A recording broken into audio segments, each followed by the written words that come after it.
పోరాడితే పోయేదేమీ లేదంటూ బండెనక బండి కట్టి క్షేత్రయాత్రకే నడుం కట్టినట్టున్నారు కేంద్ర మంత్రి బండి సంజయ్. ఉరిమే ఉత్సాహంతో రాష్ట్ర వ్యాప్తంగా టూరేశారు. ఇది రాజకీయ యాత్ర కాదు, ఆధ్యాత్మిక యాత్ర మాత్రమేనని సంకేతాలిస్తున్న బండి టెంపుల్ రన్ వెనుక అసలు టార్గెట్ మాత్రం ఓట్ల వేటేనంటోంది పార్టీ క్యాడర్. మొన్న భాగ్యలక్ష్మి అమ్మవారి బ్లెస్సింగ్స్, వచ్చే వారం అంజన్న శ్రీ ఆశీర్వాద యాత్ర, కరీంనగర్ విక్టరీ తర్వాత టూర్లు.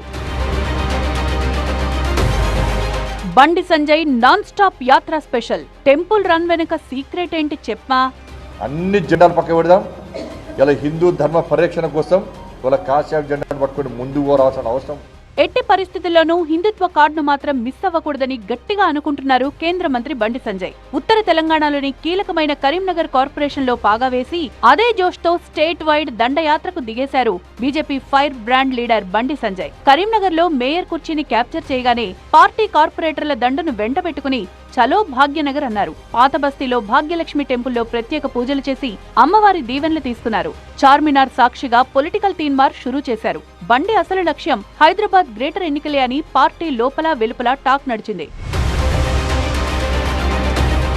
కట్ చేస్తే ఈ నెల 14న అంజన్న ఆశీర్వాద యాత్ర పేరిట మహాపాదయాత్రకు ప్లాన్ చేశారు బండి సంజయ్. కరీంనగర్ బీజేపీ కార్పొరేటర్లు, మేయర్, డిప్యూటీ మేయర్లను వెంట తీసుకుని దాదాపు 10,000 మంది కార్యకర్తలతో కరీంనగర్ మహాశక్తి ఆలయం నుంచి పాదయాత్ర చేస్తున్నారు బండి. సాయంత్రంలోపు కొండగట్టుకు చేరుకుని అంజన్నకు మొక్కులు తీర్చుకుంటారు.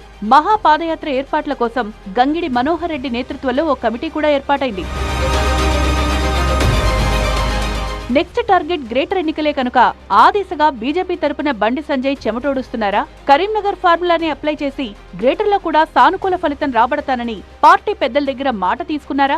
బల్దియాలో 3 మున్సిపల్ కార్పొరేషన్లను క్లీన్ స్వీప్ చేస్తానన్న హామీతో గ్రేటర్ బాధ్యతల్ని చేపట్టాలని బండి భావిస్తున్నారా అని జోరుగా చర్చ నడుస్తోంది. పైగా సిటీలో కాంగ్రెస్ బలం పుంజుకుంటోన్న వేళ బీఆర్ఎస్ బలహీన పడుతోందన్న అనుమానాల నడుమ తమ పట్టు కోల్పోకూడదని బీజేపీ భావిస్తోంది.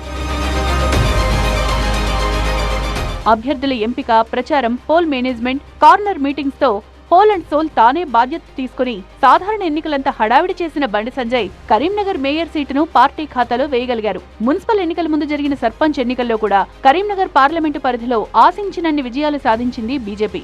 బండి విన్నింగ్ స్ట్రాటజీ సహజంగానే అధిష్టానాన్ని అట్రాక్ట్ చేసింది. గతంలో పార్టీ రాష్ట్ర అధ్యక్షుడిగా చేసిన అనుభవం కూడా ఉంది బండికి. ఇప్పుడు గ్రేటర్ హైదరాబాదే కాదు, జెడ్పీటీసీ, ఎంపీటీసీ ఎన్నికల్లో కూడా సత్తా చాటాలంటే పార్టీ నడతలో మార్పు రావాలి, క్యాడర్లో జోష్ పెరగాలి. ఈ క్రమంలో సొంత ఇమేజ్ ను పెంచుకోవడంపైనే బండి సంజయ్ ఫోకస్ చేశారా? అధిష్టానం గుడ్ లుక్స్ లో పడ్డానికి ఇలా ఆధ్యాత్మిక యాత్రలతో సందడి చేస్తున్నారా? ఏదేమైనా కమలం పార్టీలో బండి మూవ్మెంట్స్ పై అంతకంతకు ఆసక్తి పెరుగుతోంది.